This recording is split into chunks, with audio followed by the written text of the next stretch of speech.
I really want something like a game like Elden Ring made around this world. Dude, that would be cool. I would have loved some sort of Souls like Elden Ring sort of thing in this universe. Like, that is my absolute dream. When I was looking at it, I was like, oh, this would be so perfect. And you even have those moments where you have the rest with Mavis and you get to see cool jellyfish. Like, it's all there. And if you're listening to this and you own a game studio, just go make it.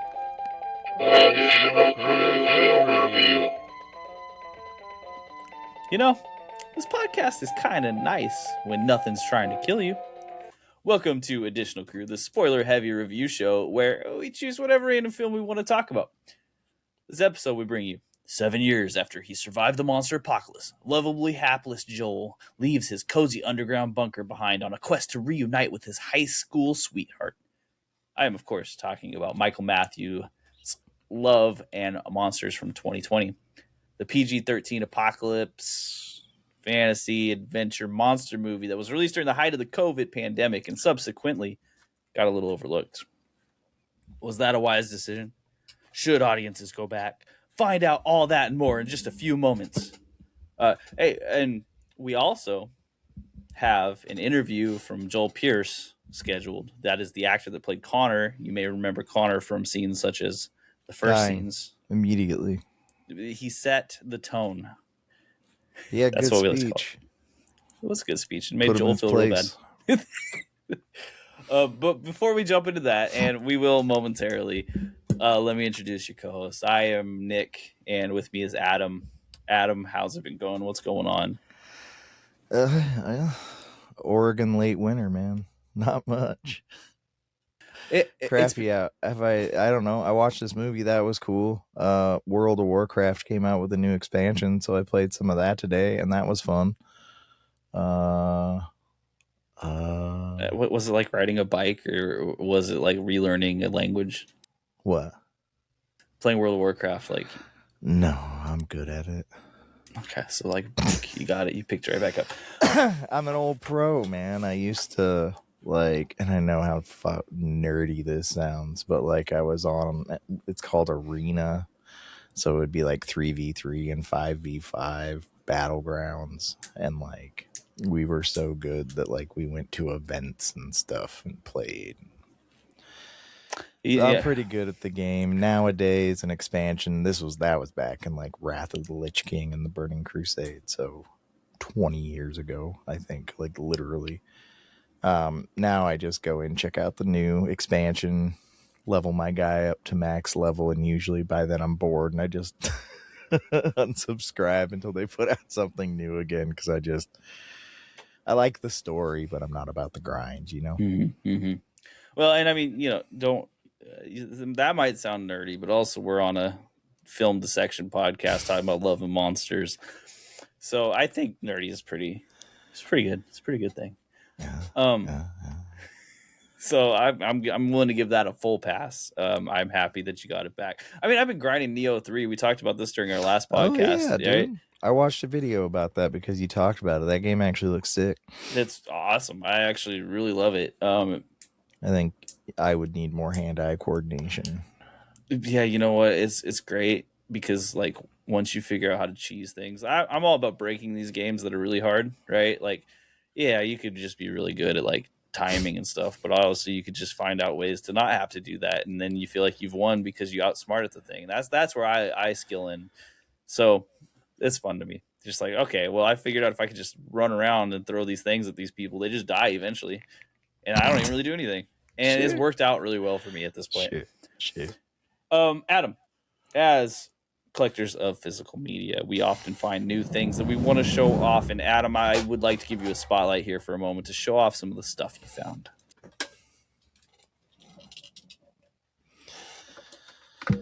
So I found 3 of these, 3 different models. I'm going to show off this one. Those are rewinders for VHS machines. Sick. So your motor in your VCR takes a pretty good beating when you rewind tapes in it over and over and over and over again. So they made these.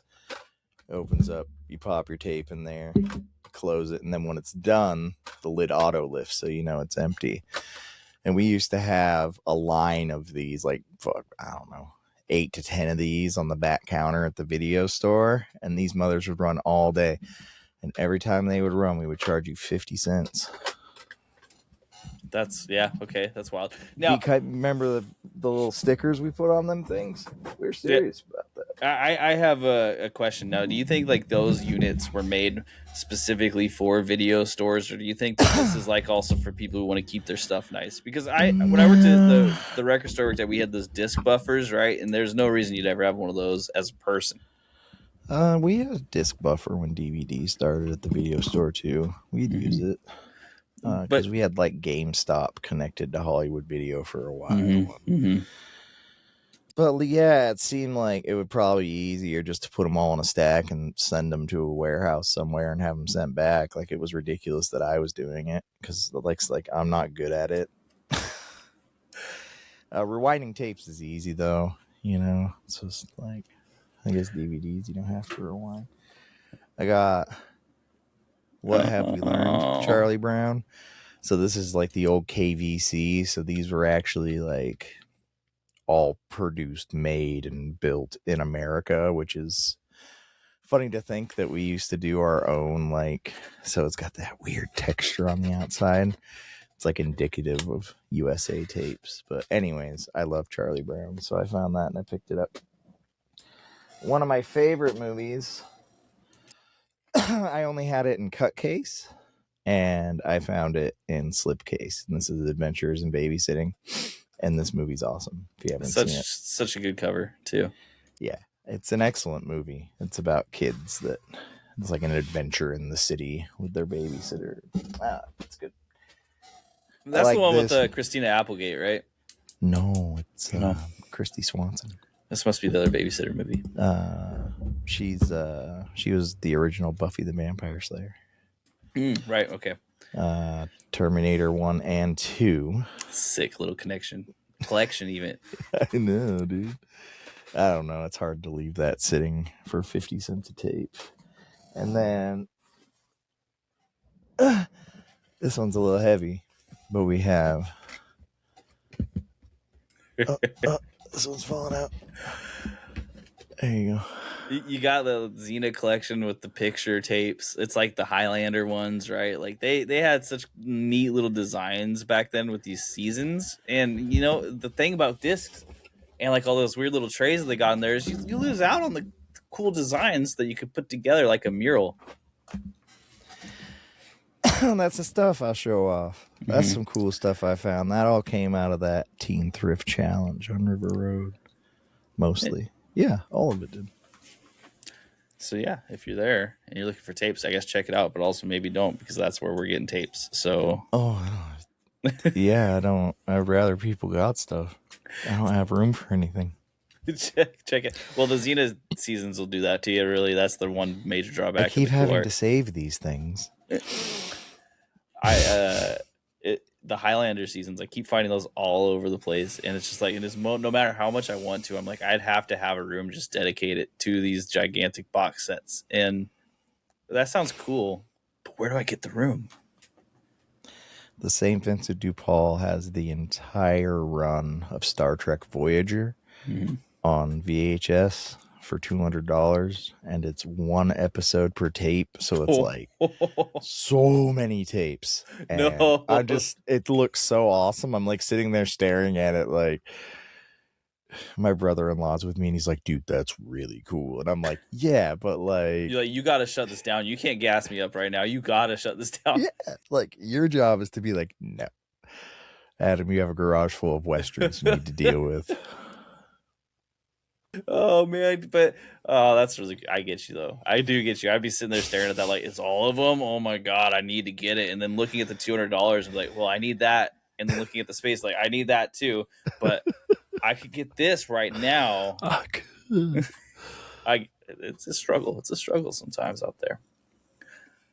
Okay, so with that said, I don't really have much more to show you. I've been stuck on Neo. I am going to get this new Resident Evil game, but that's not physical media.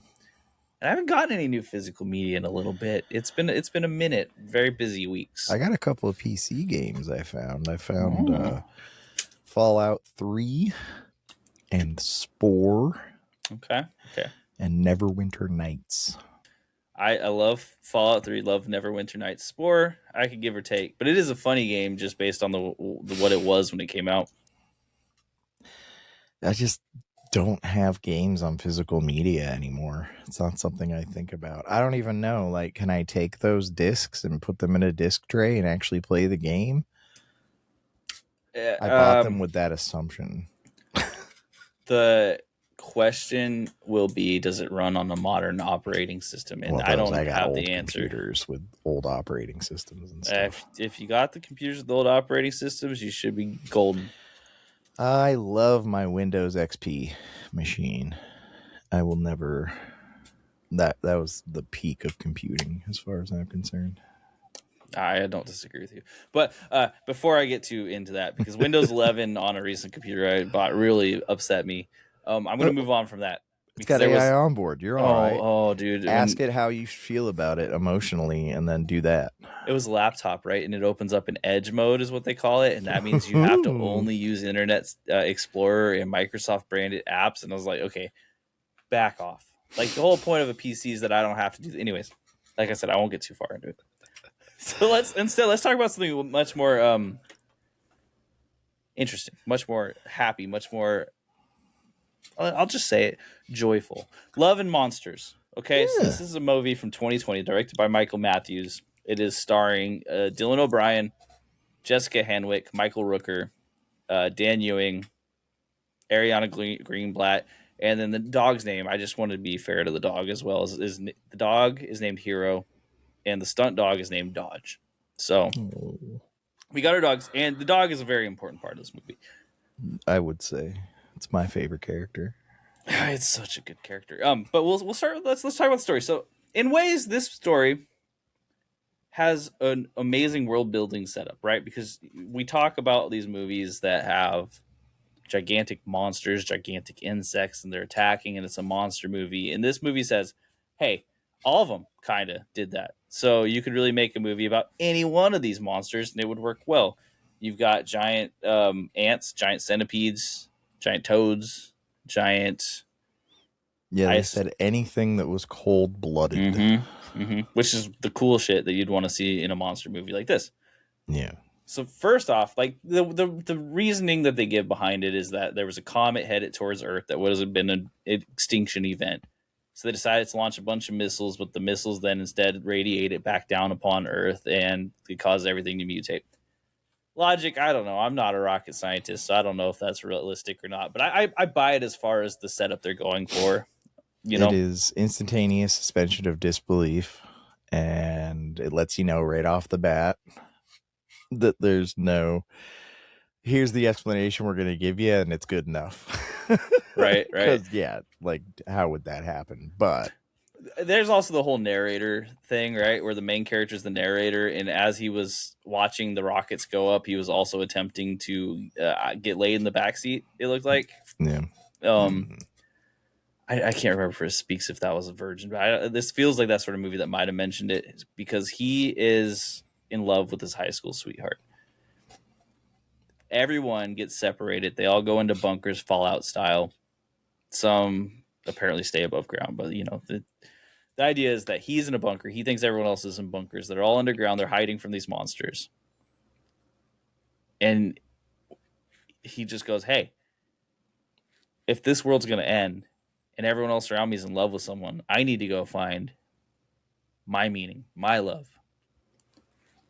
So he decides, hey, I'm going to go 7-day journey on the top side on my own and go get my love back. Even though he was provenly a coward up until that point. He had a problem with freezing. That's it. That was the wording. Yeah. Mm-hmm. So they established a whole bunch of things. First being that this is probably a terrible idea. Second being that he's not really well equipped. But third being that he's got a strong reason to do it. He wants to find meaning. This is kind of where the story presents itself just as a classic coming of age, leaving your parents' house, trying something crazy just to see if it works. Even if it's not safe, even if it could blow up and be catastrophic, you have to go try it because your heart is calling you to it. Yeah, you have to find it. It's like the journey of Danny Gann. So pretty much the same movie. maybe slight differences. Um, I, I can dig the setup on this one, right? Because it feels to me at the same time as like, just looking at it as a whole, it's this mixture of like college humor, monster movie. That it's not exactly scary, but it has that adventure element and that coming of age element that if you're at the right place or if you can reflect back upon when you were at the right place, you'll find something to connect to in the emotionality of the characters. It's not I mean, necessarily I'm an overly old man complicated. and I did. I was way Mm-hmm. into it. Like, I love that kind of stuff. Like, it's so whimsical and person against everything, and just like not being afraid and just going for it. I love that stuff, man. And then add monsters and goofiness and like silly jokes and like like the soundtrack's pretty sweet. Like, I don't know. It's not like it's fun. Things need to be fun sometimes. Oh, for sure, for sure, for sure. And this one maintains that like feeling of fun. It's like you have monsters and they look a little spooky, but only just a little bit. They also just look really cool. We'll talk more about the monster design later, but it's a strong point of the movie for sure, in my opinion. And it works because if the monster design was bad and they had this kind of tone of the movie, I actually think that it wouldn't have worked. I think that they went so hand in hand together and they were both so well accomplished that it felt good the whole way through. Yeah. And there's a few movies like that where if they didn't nail the creatures, like the Never-Ending Story, if they didn't nail the creatures, that movie was terrible. Yeah, the pacing would have been just garbage at that point. Yeah, But dude. yeah, and so like with this movie, you have the guy sets out. He finds a bunch of friends along the way. He finds a dog that's in a van that was abandoned by its owner, or the owner died. Presumably, the owner died, Yeah. and the dog is like, "Hey, I want to go with you as long as you carry this dress. Otherwise, I'm not going to go with you." The dog, while not a speaking character, is spoken for, and so pretty much is a speaking character. I would say, much less like a dog, much more like an actual member of the crew, and his empathy for the dog and the ability to just kind of, use the words for it and how intelligent the dog. I don't know. The dog's awesome. The dog is awesome, and the dog works really well as that kind of like Bruce Willis's like walkie-talkie and Die Hard, that exposition and character dump where you can see inside of Joel's mind because he's talking to a dog. And at first, because I don't have a dog anymore, I was like, "Oh, that's not realistic." And then I thought about it, and I'm like, "Oh no, wait, you really do just talk to dogs like they're people." Yeah, That's all really day. what happens once you create that bond. Yeah, I talk to my dog all day. We have Mm-hmm. long conversations about made up businesses that they own. See, I mean, it's awesome, right? It's a clever character to kind of like give you that background and that exposition and let you know how Joel's growing as a character throughout this. Because I would say that a dog isn't like the most unrealistic character. Because after this, at a certain point, he meets Clyde and Minnow. The Clyde being the seasoned expert of living outside, and Minnow the young. I don't know what you call her, like a firebrand, I guess, if you were looking for like character types. But she's kind of just like a sarcastic. Yeah, they were living in the subway, right? And then her dad got killed, and then I guess they got overrun and they had to bail out. And so, yeah, anything where, what's his name? Rooker. Yeah, Michael Rooker. He's him in this movie. He plays him very well. you know, but yeah, just kind of like obviously hardened and on the trail, and seem to know a lot about everything. So you would think that they had been topside for a very long time, but Yeah, it had been like 7 years since this whole thing had happened, right? And it seemed yeah, like for most of those, he was probably wandering around. Um, but Michael Rooker plays that certain sort of character. I think of a movie like Peanut Butter Falcon almost. is kind of similar to this, where it's like these two guys are like journeying and they're learning about each other, except for this time it's only one guy and he's just learning about himself and his dog. Yeah.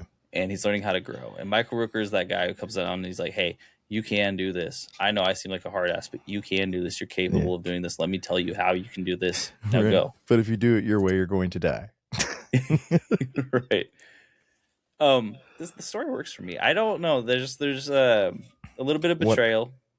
When a movie asks me at the beginning to suspend disbelief about things and let's just get on with it, I'm not going to give you extra exposition just to like try to prove to you that there's authenticity built into the story. Like, I'm so much happier. Like, you know.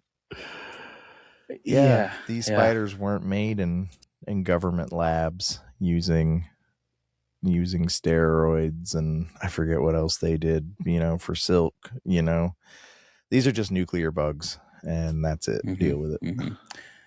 It is refreshing, because if they had gotten bogged down in too much of the backstory, this could have really sunk it. And usually, you know me, usually I'm asking for more lore. You know, give me more. But like, this is how you do it. Don't focus on the stuff that focus on all the different cool bugs and have Joel write a book about them. Yeah, I suppose that's a it good was part. Like a monster manual from Dungeons and Dragons he was making. It was so cool. Yeah, I mean, I'm sure most people are familiar with those like survival guides that you can buy, and like they're really good if you're camping or if you're like you live outside. That's been my experience with them, is a lot of the houseless folks out there have shown me their survival guides, and they're very similar. Like, it was really cool to see it in this movie, because it is based on something that's real. It's like, hey, if you need to know how to tie a knot, if you need to know what symbols you're looking for, if you need to know where you can go, what will stay wet or what will stay dry, etc. So the monsters in this, and his drawings. Sorry, I'm jumping around a little bit here because this part's really cool. The drawings are amazing. And he improves.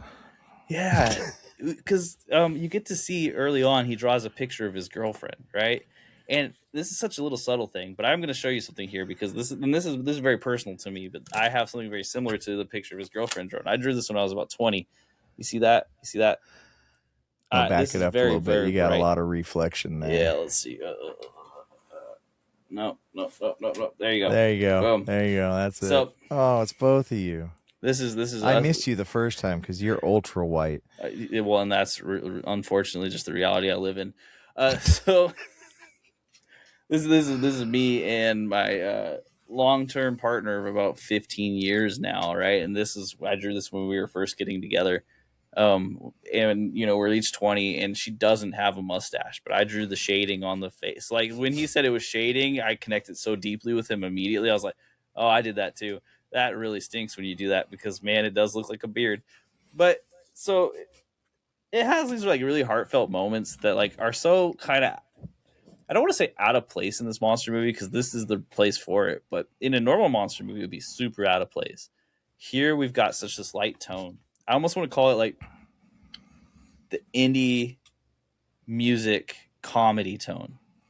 And it feels very specific to like the 2010s, like mid to late 2010s, but it hits it really well.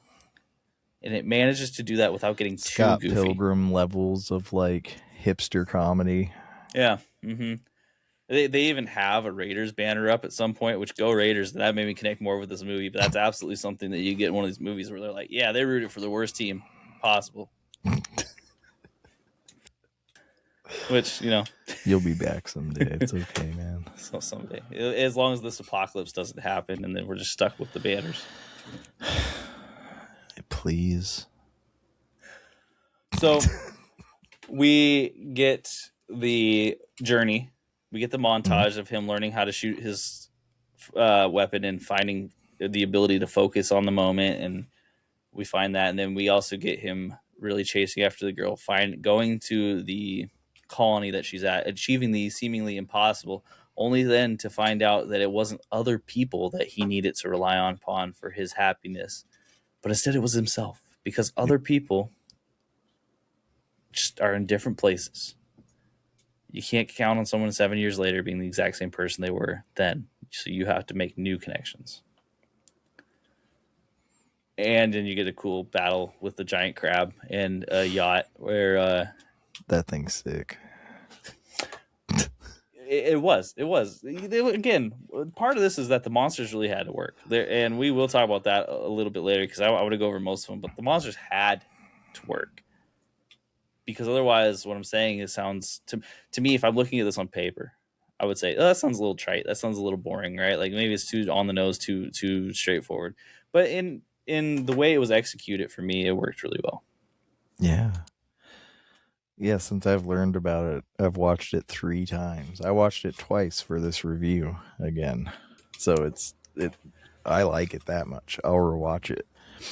Well, and I'll tell you, I watched the second half twice, but the first half I watched with my kid, 6-year-old, and he loved it. He was so into it. It made the movie so much more exciting, so much more fun. Just having him sitting next to me and being so into it. You know, there's a part where the jellyfish are singing. You know, and they're singing "Stand by Me" by Ben King, and he looks at me and he's like, "Are the jellyfish singing the song?" And he's like moving and wiggling to it. You know, and he's just so happy. And I was like, "Man, I love this. This is great." It's a really lighthearted movie. Like this manages to capture that like grotesqueness of monsters and still stay so lighthearted that you get even the good grotesque vibes. monsters are cute. Right, and that's true. Maybe with the exception of the centipede, that guy is gnarly. Yeah, and those little worms in the hole.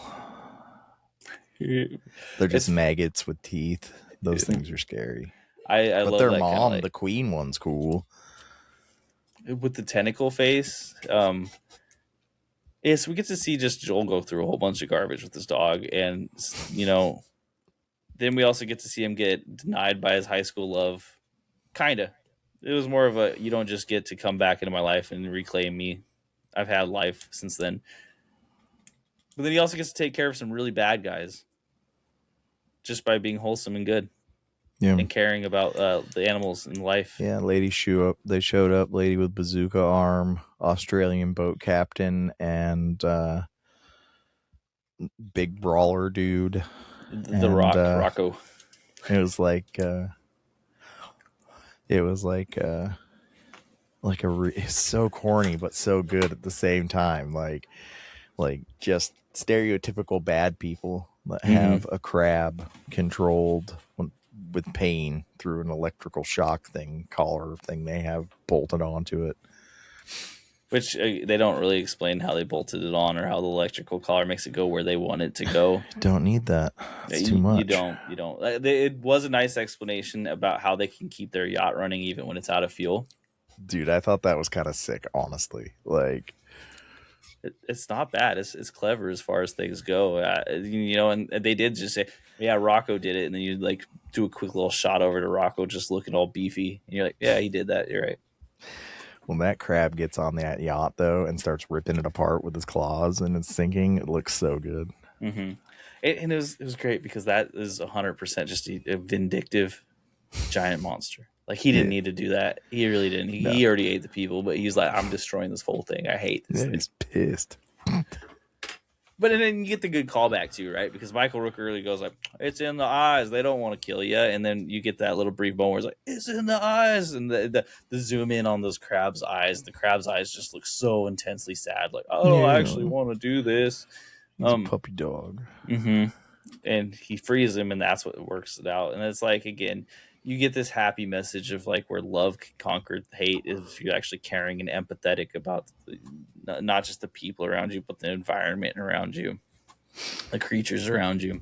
Maybe that's why I liked it.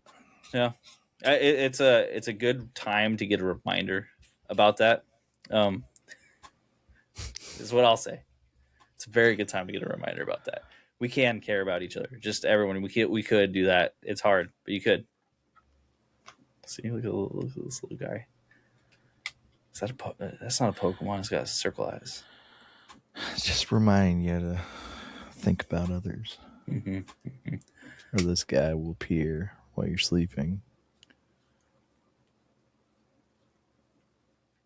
And for the podcast folks here, we are doing an intense zoom in on a Pez dispenser.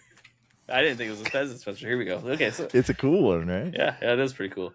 So the story ends on a cliffhanger. This is the big knock on it that I don't think we're ever going to get to see resolution on. We get to see Rooker and Minnow on a mountain, and they're like, "I hope they make it here. I hope they make it past all the giant ice spiders." And then it goes Ice Spiders 2, The Return of Patrick Muldoon. Which, I mean, that would be a really cool movie to see him instead now protecting a whole entire crew, you know? You know he gets there, though, you know, and you know the girl gets there, and, like, you know, as far as unlikely sequels go, I was surprised that one zombie movie with Woody Harrelson got a second one. In the same way, I'd be surprised if this ever got a second movie. And so it won't. It'd be a cool movie, though. I don't think that there's anything about this movie that shouldn't have been successful. If it had released at any time other than October 2020, I think it would have been maybe not a mega hit, but like a hit. Like it would have been done pretty well, you know? Yeah, I remember hearing about it at the time, and I thought it was cool. And then I just remember it nothing mattering for years, it felt like. At that point. Yeah, I don't know if anything still matters now. I'm not sure anymore. But I did see this movie somewhere for free, and I was like, damn, I kind of wanted to watch that movie. But yeah, it came out at a time where everything shut off. Everything. Yeah, man, I have to imagine there's somebody out there who was really excited for this movie and got to watch it at home because of the time it came out, right? October 2020, I was one of those essential workers that was doing overnight shifts at the permanent supportive housing places, crisis intervention. So I was, up all night, had a brand new baby kid, and my mind was gone. So I'd never heard of this movie, not once until you brought it up. And that's, the problem with this movie is that it's a movie that should cast a large net and capture a lot of people, and it just didn't cast a net at all. Yeah. It just said, I exist, and then kind of disappeared. But it's cool, though. It is cool. And we don't talk about, it's commercial success or failures, I guess, aren't important here. What I'm going to talk about is the story. I don't think I've ever recommended that we watch a commercial success. I'm like that, though. Like, if something's, like, cool and commercial, like, generally I just don't like it. And I don't even think it's, like, I just don't think I like what other people like. But I think other people would have liked this. It doesn't feel too weird, I don't know.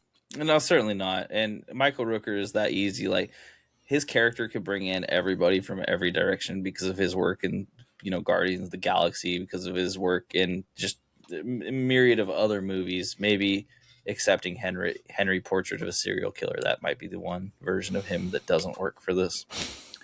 He's a bit like his Walking Dead character, though, but not as mean. Mm-hmm. Okay. I never watched him in The Walking Dead. I didn't watch a lot of The Walking Dead. It was I think he was only... It's like first and second. I watched like the first 3 seasons, and I never watched it again. He does feel like a Walking Dead character, though. Now that he you say it, Daryl's brother. Oh shoot! Okay, so he's Dean, Daryl and Dean. Yeah, I'm making stuff up. I'm sorry for the people who are listening for me actual information. That was 100% fictionalized from my brain.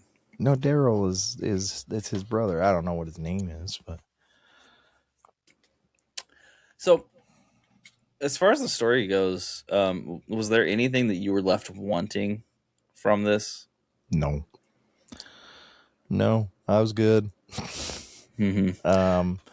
The expectation was set mighty low right out the gates. It was like, we're going to give you what we give you, and you're along for the ride. It's like one of those kind of movies. It's not a choose your own adventure, or it doesn't really give you the space to have much opinion on things. It just kind of is what it is. And so, I thought it was great. No, I wouldn't. No, the story was good. I mean, was it kind of corny and but I feel like it was built that way, that's the charming, charming. Trey was charming. Yeah, I'd agree with that. I will say, for the world that it had built around it and the interest level I have in that world, I would like to see it revisited in a different way. For this particular story, I don't think they should have packed anything else in there. I think keeping the runtime was pretty important as well to making this work. But it's unfortunate that this happened the way it did, because a sequel could explore completely other parts of this, and still keep that like the comedy feeling, but in different ways. I really like the idea that any giant monster is possible here. It's a more plausible version of like Godzilla versus like when King they're Kong. looking down off that cliff and there's that arachnid body and how huge it is. Like, there's just hints at such a cool world that exists here, and we just won't get to see it. And this wasn't the movie to see it, so I suppose I'm not really complaining necessarily about the story of this film. I'm complaining about the fact that I would love to see a little bit more, and I don't think we're going to get that. No, people generally don't let people take risks on movies like this, because I'm sure it wasn't cheap. There was a budget. Yeah, this would be like the colony holding Joel back at this point. They'd be like, you aren't going, and then the movie ends there. yeah. So let's talk about the acting. So Dylan O'Brien plays Joel. He plays it, I think, pretty well. It's hard for me to look at him and think there was more he could have done with this, because it was very much like this naive, kind of lighthearted character that was going through some really dark things and managing to still stay upbeat and happy throughout most, or maybe not happy, maybe happy's the wrong way, but optimistic. I thought he did great. Yeah, agreed. I think there was like a hidden depth to his character that was like, obviously he's hurting and everything sucks, but his way of dealing with it is like everybody around him assuming that it's almost like suicidal, right? Like he's going to die on this trip kind of thing. But for him, it's just like matter of fact, right? Like, this is what I have to do. And that's how he acts, has written through most of it, is just like everything's matter of fact with him, and it's like kind of cute and innocent and like, I don't know. It's like, it doesn't seem like they gave the character a lot necessarily, but yeah, I thought he played it in a way that was like, I was interested the entire time with what he had to say, and never did I feel like he was egotistical or like, like generally a monster hunter kind of guy out in the world would be like, oh, but instead it's like you're rooting for him because like he's so obviously like should not be doing what he's doing. No, but the actor was great. I thought he did a good job. I've never seen him in anything else. Yeah, I think there was something he was popular in, but of course I don't remember. Oh, The Maze Runner. I've never watched those films, but I think they're pretty famous for their time. But I think, yeah, like he played it, like you said, matter of factly, which makes him feel like more of a kid. And as he was getting through further and further, like you added a little bit more nuance in, right? And that's the whole growing, coming of age part. Awesome. Amy. I mean, what is there really to say about Amy? She is, and then this is Jessica Hanwick as her actress. She has to play love interest who is also in love in his high school love, so very sweet, very genuine love, to then removed through time to vaguely hardened by actual responsibility. And I would say I'm not faulting her for this, right? This is might be just a thing. The hardened through responsibility part doesn't come into it, because I think that's a more deep feeling than they had the I'm going to say au revoir, and I don't think that's a word. So I don't know what's happening right now. They they didn't have the setup for that level of kind of like what you would need to show someone who's really been beat down by seniors for 7 years. No, yeah. But I don't think this movie was going for that level of pain or seriousness, No. Once again, another kind of shallow role, like not a lot there necessarily as far as like show me your acting chops, but like that's not what the movie's about. It's just I thought that it was a very believable relationship when they were kids. I thought it was very sweet. When they were splitting up and like the whole like you better find me thing again, like, got me. I was like, oh, you know, little kid. But, like, I don't know. She seemed like a badass, you know? She fucking took on Bazooka Arm and Shotgun Guy. Yeah. With a shield. She was I agree. There's really not much more to say than that, because there wasn't like a ton of depth. Like they wrote some in there as a potential, but then like if she would have played it the way that maybe would have looked, it would have just been so jarring tone wise that you wouldn't be able to pull it off. So like, what's the purpose? No, I thought it was great. Clyde and Minnow, like you said, Clyde plays the same. Michael Rooker plays kind of the same character he always plays. He's great at it. There's no complaints. There's no real like. No, he's awesome. Yeah, there's no real like depth to that character. And but Minnow's so cool. also great. You know, they both played their roles extremely well as like the outdoors people taking somebody under their wing and growing an emotional bond with them. And like they start as kind of like the hardened twosome, you know, but it turns out that like they love you probably more than anyone, you know, like really want you to like be with them kind of thing. I don't know, it was really sweet. It was a good addition. And I thought that their performances were probably the strongest in the movie as far as like showing acting off. The chemistry between Ariana Greenblatt and Michael Rooker, that is Clyde Minnow, was so good because they weren't father and daughter, and they didn't really play it father and daughter. They almost played it like two friends, you know, in a way. Like, yeah, he took care of her, but also she was his equal, and it played that way very much. Yes. So, yeah. And it was just a really nice, neat little part of the film. I agree with you. They were such an important piece to making this all work because, like, you needed someone who could teach Joel how to like believe in himself and how to actually do this thing that he wants to do with a severity and seriousness, you know. And they reached that maximum severity and seriousness you could in this movie without taking away from the lighthearted joy of it. Yep. I agree. And Ariana Greenblatt. Also, I love you either get a hot meal or you get to sleep. You don't get both. Oh, that was like brutal, dude. Because how many times did we see that? And every single time it was a hot meal instead of sleep. I'm like, that sucks.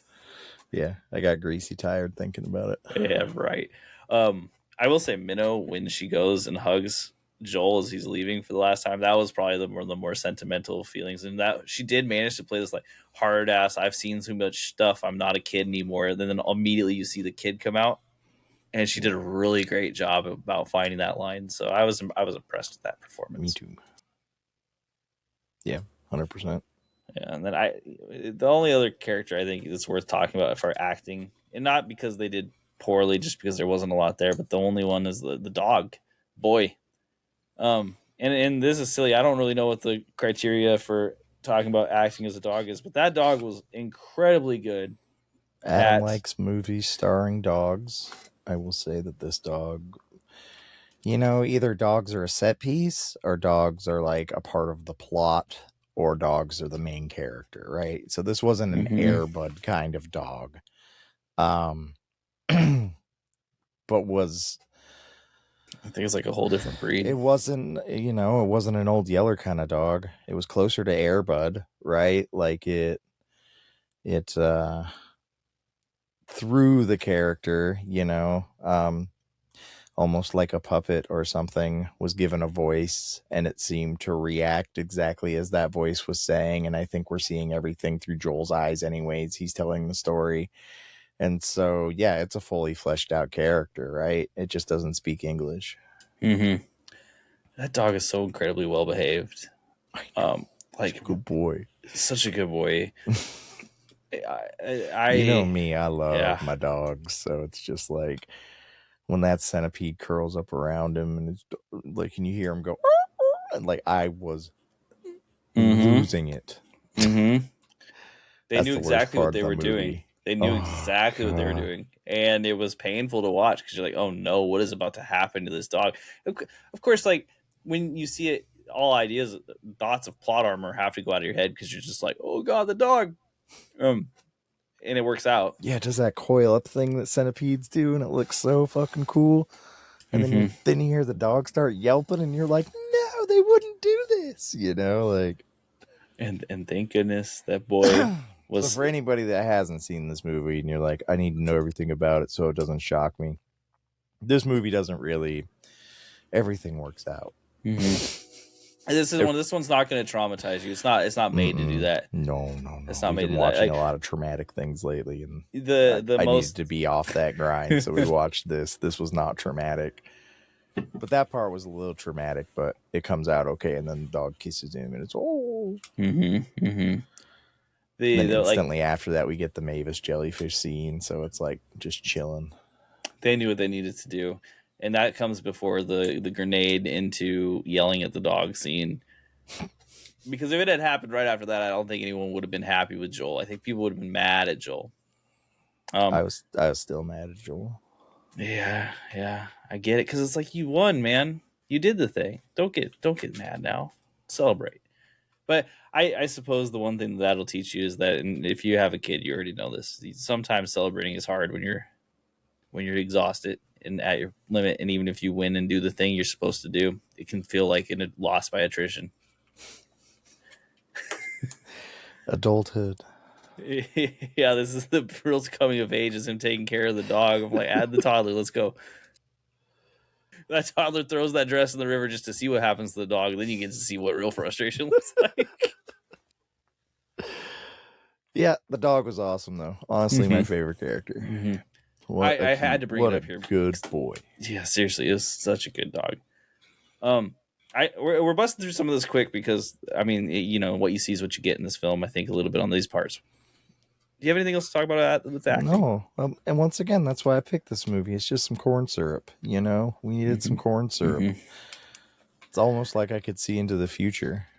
Yeah, there's some spoilers for our next podcast a little bit there. Maybe not.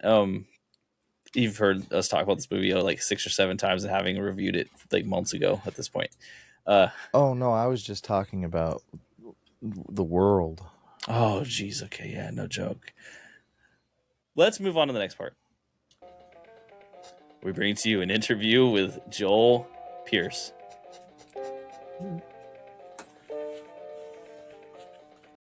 Welcome into Additional Crew. Adam and Nick here today, and we are happy to be talking to Joel Pierce. Joel plays Connor in Love and Monsters. He's co-founder of Creating Artists. He's a longtime actor, and he's the recipient of IFFA's Best Actor Award in 2024 for his work in the short film Mirror Mirror. Thanks for joining us, Joel. We appreciate your time, and let's just jump right into these questions. Thanks, Nick. Hey, Adam. What's up, dude? It's so cool to have you here. I mean, I was geeking out looking at your credit list, by the way. It was just like, oh, man, we get to talk to Joel? This is sick. Thanks for inviting me. I enjoy catching up with people. Wonderful. I'm going to start off with some questions about Love and Monsters specifically, so we can just talk about that because we're reviewing the film. Spoilers are okay. We do spoiler-heavy reviews. They're about as long as the movie themselves, so we'll get on all the stuff in that, so don't worry about saying something people may not want to hear. I'll start with this. The synchronized line you do with your fellow actor, Tekoe Tuhaka, had a joke in script about how many times you rehearsed that speech. I just have to know, in reality, how many different takes did it get for you guys to get the finished product? Well, the funny thing is, I don't actually know if TK and I ever rehearsed that at all. I mean, we would have done the table read of that, when Paramount came out and we did the table read, but I don't think we ever rehearsed it. It was just Dylan's response to that was just so hilarious. We were like, wow, that obviously works. Yeah, it's that moment of like, hard truths, and it's just so deadpan, like in the heat of the moment at the same time, and how deadpan your response is, like you've told it to yourself a million times. Yeah.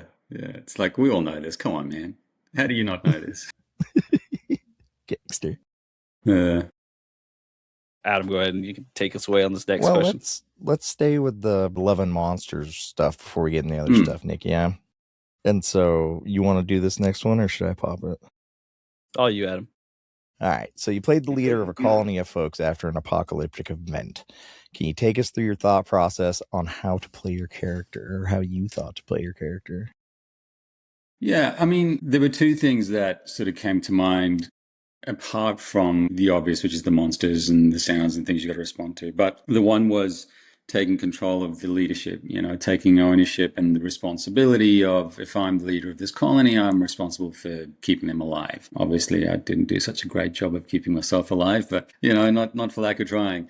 So that was the one thing. The one thing was having that thought process of, all right, I got to keep everyone safe. And we had, in the background of the shot, you'll see like there's like a mother with a baby, and there's a whole community of people, outside of just the cast, the lead cast. So you really got that sense that you're taking care of basically, a little village, and especially when you're seeing babies or baby dolls, etc. But your imagination's going with it. It does. I think most people have some kind of protective instinct in them somewhere. So that was easy to lock into that. And then the other part of it was just to have that personal relationship with Dylan's character, because there's a bit of banter between us. So yeah, it's just treating him like a younger brother, really, that doesn't know shit about the world. It's like, don't make me break your heart, man, but I'm gonna, because it keeps you safe. This is for your own good, I love it. So Love and Monsters, the release timing of Love and Monsters, that must have been like pretty difficult due to the state of the world in October of 2020. Was there like a discussion that you were involved in around the state of cinema during the pandemic event? I mean, that kind of stuff. No, I wasn't involved in those discussions around the time of making all of these decisions. There were whispers of there being sequels. And then I think, with COVID and everything happening, that kind of just ended any ideas as far as that is concerned. It did have a really short-term release, and I think it did really well.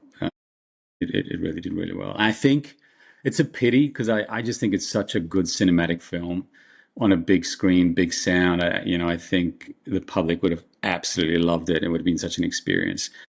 The visual effects, obviously, incredible in that film. So it is a pity, but then again, it's also a great film that you can sit at home with a family, and watch with the kids. So I feel like it's done its job on that front anyway.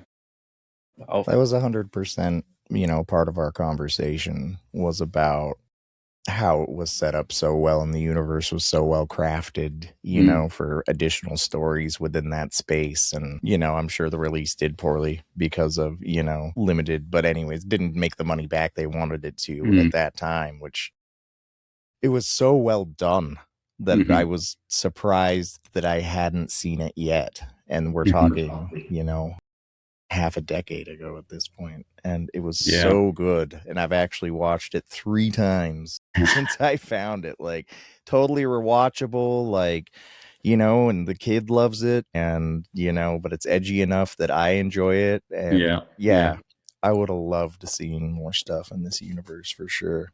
And Nick wants it to be a video game, so that's a good call. I mean, you got a bunch of random monsters that you can kind of create whatever you want out of it. Light, airy, fun. All right, let's get serious. How did it win? How did it feel to win Best Actor at the 2024 IFFA Awards? And did it shift how you see your own work? And this was for the short film Mirror, Mirror. This is a funny story, right? Because I get a call from the director and the producer saying, we're going down to Melbourne, the International Film Festival Australia, have nominated the film for an award. We don't really know whether we're going to win or not. Do you just want to go down and have a drink and have a good time? I was like, sure. And the other actress, we've flown down. So we booked into the hotel. We've got a few bottles of bubbly on the table, and we're having the best time. I had no idea I was nominated. I didn't know anything about anything.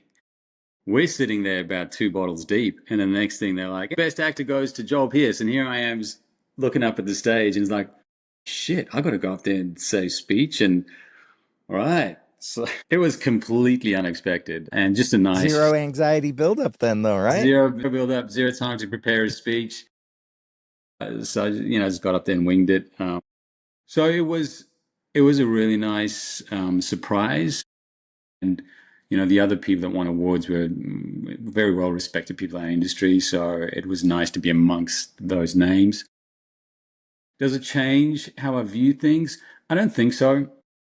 I just think it's nice to be acknowledged on some level, by either your peers or by an independent body that, hey, we like what you do. You know, it's pretty all right. So I Yeah, think that's super sweet. it's just it puts Especially a bit when of you're not even confidence. expecting it, right, Joel? You're just like hanging out, getting Yeah, a buzz on, and all of a sudden you're it's. like, you care about me?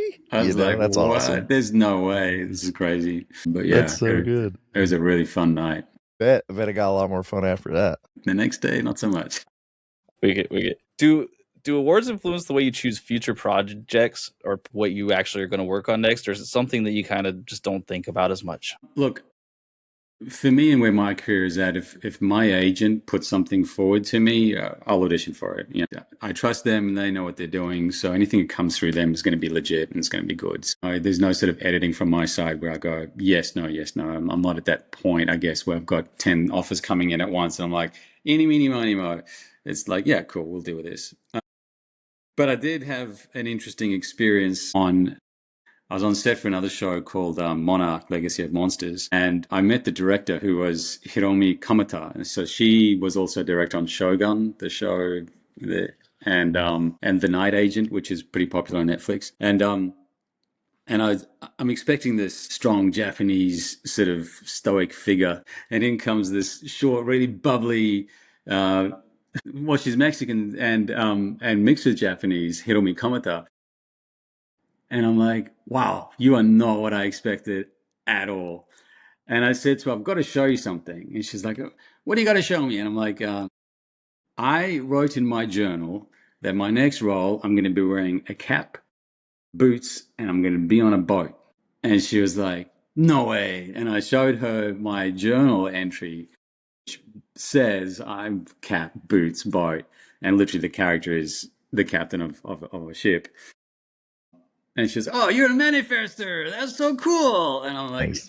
so whilst I think I don't edit or change, I do kind of put out there what I would like to do next. And it's pretty crazy how many times that works out. Manifestation's a powerful thing, man. I Laws of attraction. I mean, it's just 100%. science, right? Negative Yeah. attracts negative, positive attracts positive. I do think there's a lot to that. I've had too many coincidences for that to just be It's science, brother. It's just the way it is. Yeah. I don't know. It seems that way though, right? If you're a jerk all the time, people are jerks to you, and if you're nice all the time, people are nice to you, and it seems to work for everything else too. It's like the golden rule, like tenfold, you know? Obviously, a lot of your work, the bulk of your work, you starred in a major drama series, and I don't know if I'm pronouncing this right, Igoli? Yeah, pretty good. Hey, there's hundreds of episodes. What did that early intensive experience teach you about consistency and character evolution? And I mean, consistency, really, that is 10 years is like, that's a run. Yeah. And I think, I mean, there's so much to be said for consistency, you know, in general. I think consistency over time leads to more success than the aim for perfection. You know, just a 7 out of 10 is over time is far more powerful than a 10 and then a 2 or a 1. But anyway, that's a bit of sidetrack. The consistency in that show was the volume of work that I had to do in a day. So we had to shoot the same scene twice. So in South Africa, where that soap was the main thing, you shot in a language called Afrikaans and English. And then you had to shoot a second take for the international market, all in English.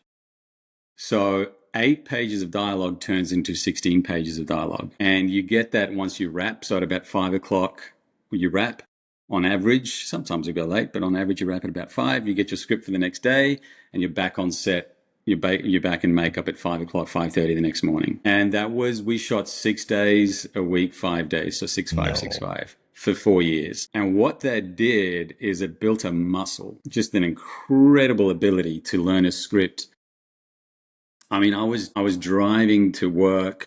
I was driving to set, and I would get my partner to read my scene to me, and she'd read it once, and I knew it. Like, your ability to learn something really quick became insane. And then just, you know, being able to lock into connecting and being in the moment, I guess, just becomes second nature. There really quick. Was that all short term, or do you remember any of those scripts to this day? All short term. Yeah, all short term. Yeah. My long-term memory is disastrous, just in life, in general. Like, man, I have the worst long-term memory on the planet. I don't the know. ability to memorize all that and for every day 2 languages, dude, that's insane. Yeah.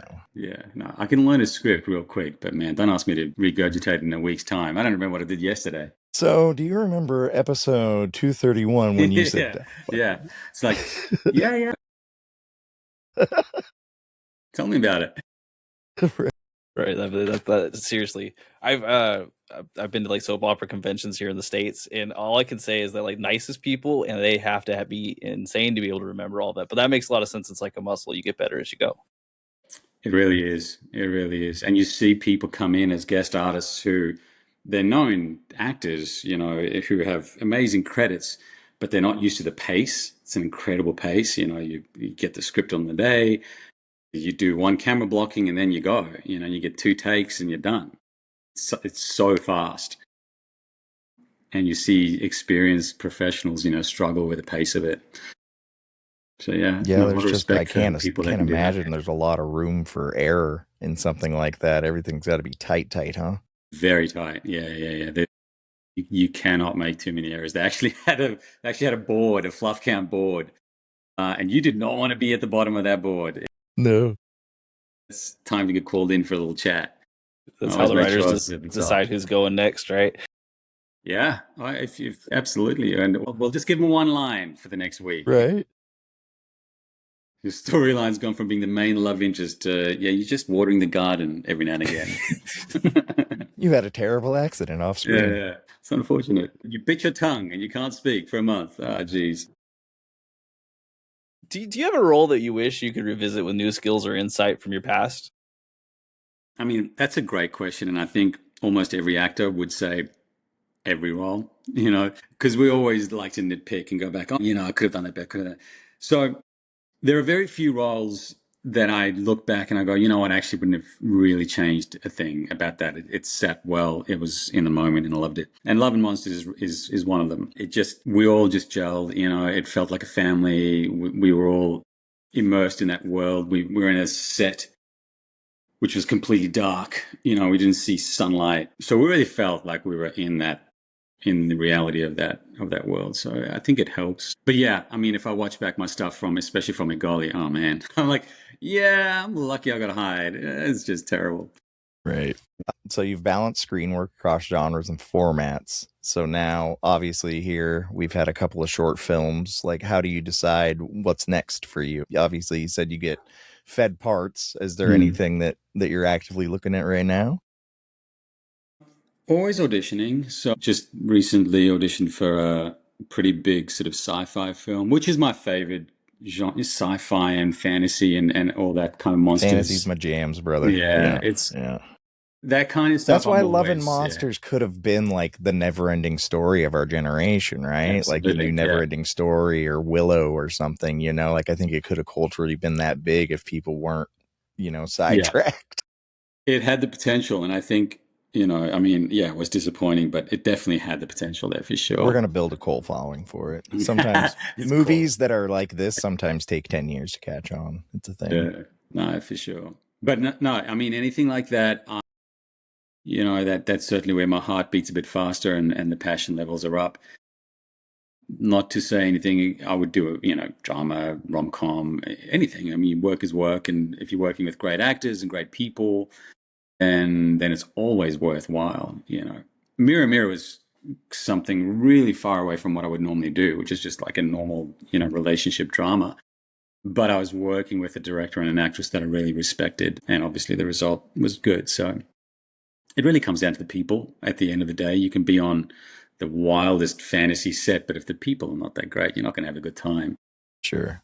So yeah, 100%. I do think that people are important. Yeah. Yeah, and that, you know, with all the movies we watch and go through, you can tell how actors are feeling on the set while you're watching the movie. When you've been through so many movies, you start to see the underlying, like, what was the set like? And, you know, you can tell when actors are having an enjoyable experience and they're really putting it into it, or when they're just like, I want this to be over.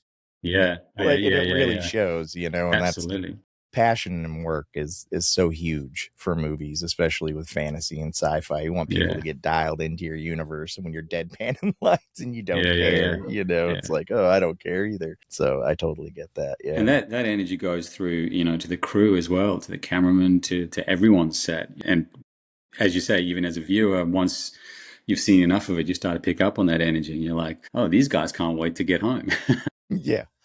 Oh, these guys are having you the would be best surprised time. how many movies give off that vibe, man. Yeah. But yeah, it's such a pleasure when you work on sets with just fun, great people. I'm lucky, touch wood, I'm a lucky guy. I mean, 27 years, I've never had a bad experience. So that's just unheard of. But keep putting it out there, and it keeps happening. So that's fantastic.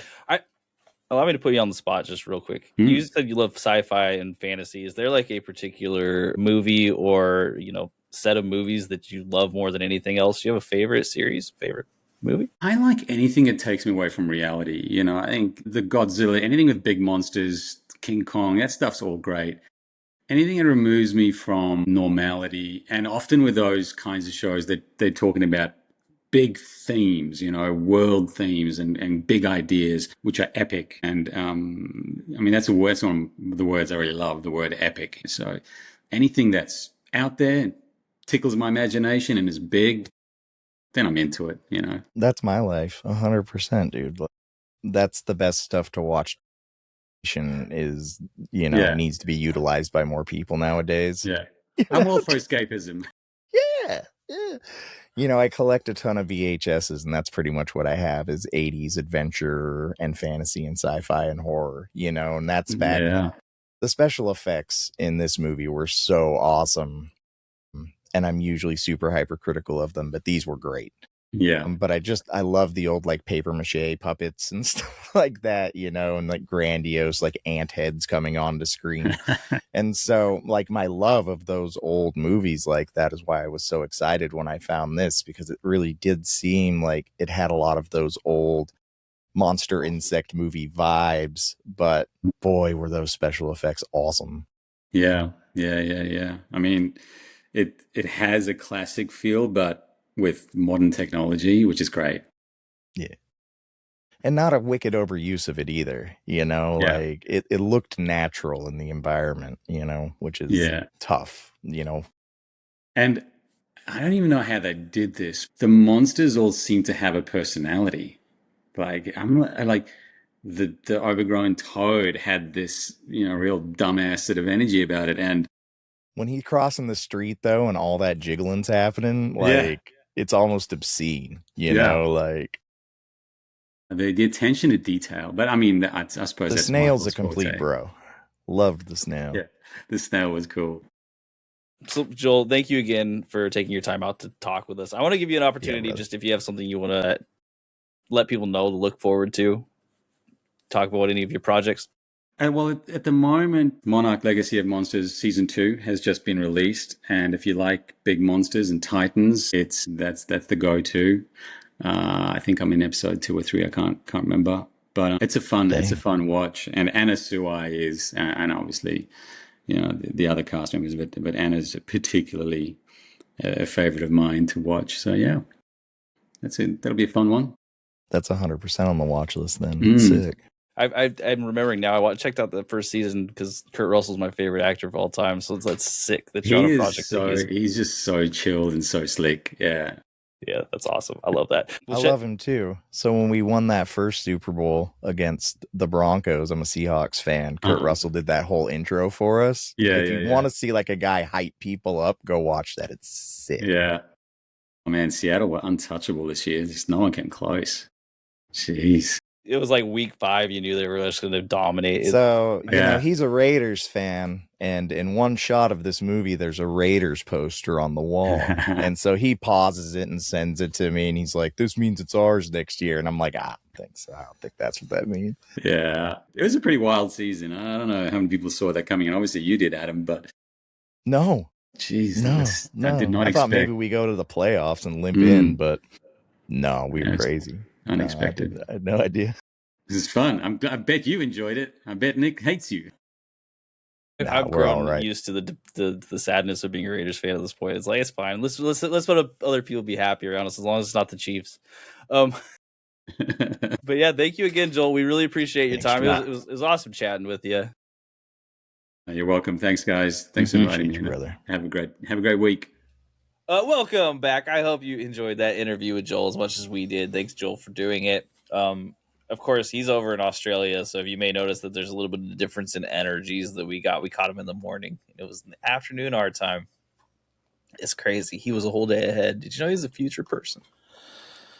Time travel. It's real. It's cool. It's cool. But let's move into the creativity and cinematography of this film. So, because this is the funnest part, in my opinion, to talk about. It ends up being the most fun part of a lot of these films we talk about. But this one is based around monsters. And monster design is such an important aspect of any movie that has monsters. And they nailed it, man. I'm just going to get that out of the way. I really love physical props and, like, creating everything in hand. I would, if you could ever do all of this without CGI, I'd say do that. But as far as doing it with CGI goes, the artist they had who made the concepts, he knew what he had to do, and he made them look badass, cool, and interesting. They had character. I think earlier you were saying they even looked a little cute. I would say that I'm a puppet purist, right? I want stuff made out of paper mache, and that is not how the world works, especially with high budget movies anymore. And I doubt anybody would give you the money to make a movie unless you're using special effects of some sort, They were great. They were a little bubbly, you know what I'm saying, in a way. Like, I don't know. I guess the centipede was harsh and cutting, and the land shark was, but they still, all of them had like a cartoonishness to them a bit, like they were bright and shiny and magical almost, like definitely like absurd, but like in like the most whimsical, fun, like I guess that could happen kind of way. Like, yeah.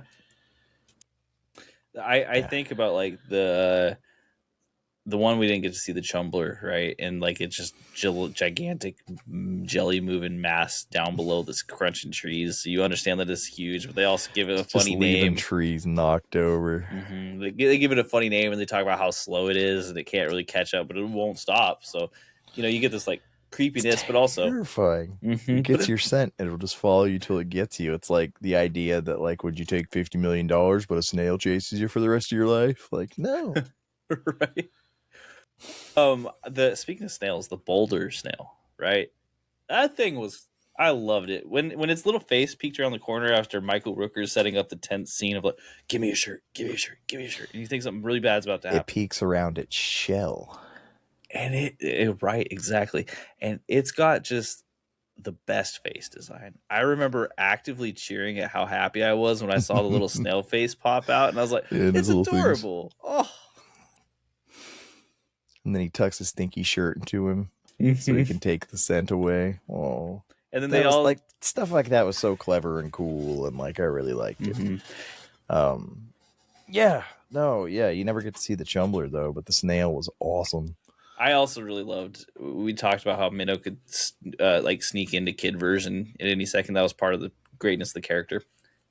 When they all say thank you, Boulder Snail, it just gave me that like heartwarming, like if you have a little kid, yeah, like this is the way kids act, and it was perfect. They all said it, and she said it too, and they're all waving at the snail. It doesn't know. Boulder Snail's a homie. Boulder Snail is a homie. The giant toad, he was awesome. Kind of gnarly looking. When he is jumping out looking for them, and he starts like they finally got back to the bus, and he's like going across the street. Like how bulbous he is, and just like different masses moving together. It's like so off-puttingly awesome. It was just, I didn't want him to get eaten by that thing. No, and then getting digested by that. Oh gosh, because you probably wouldn't think die. That's where the girl in the red skirt is, though. I hope not, is what I'll say. The dog shows did up come to up. jack that frog Mhm. up, and so that's what my assumption was. Which would make a lot of sense, wouldn't it? Because otherwise, this dog in the beginning didn't really seem to care much whether or not Joel was there or wasn't there. He just wanted to, protect the red shirt. So that makes sense. Maybe he like picked up a scent or something. But I like your thought. The toad is the what ate the girl, which that sucks. But then the dog ends up connecting with the new owner because of it. So there's some sort of serendipity there. It's like your dog can go on even if you don't. Yeah, all the monsters were awesome though, and they had to be, or this movie would have been terrible. Yeah, and then you get the centipede, right? Which you were right. The centipede was the cutting one. It was the creepier one. It had the harder edges. It had the harsher face. I didn't like how it moved. All the legs moving at once gave me the ick. I really thought that it was gonna like open up the ground underneath Joel, and that's what we were gonna see. And I guess I'm glad it didn't, but that was a good pivotal moment for Joel to like assert himself and kill a monster. Was on the creepiest and like most devastating one that we've seen thus far, and of course that's the one he ends up killing. Good use of monster design to instill confidence, right? Hit him right in the head with a crossbow bolt. That'll do it. Needle through water. Needle through water. The Sand Queen, because we had heard about it beforehand, was cool, and like its Jaws effect on land. Otherwise, I think kind of Sand shark. Yeah, I liked it. It was good enough, but it didn't. I liked, as far as the monsters go for me, like, I like the crab probably the most.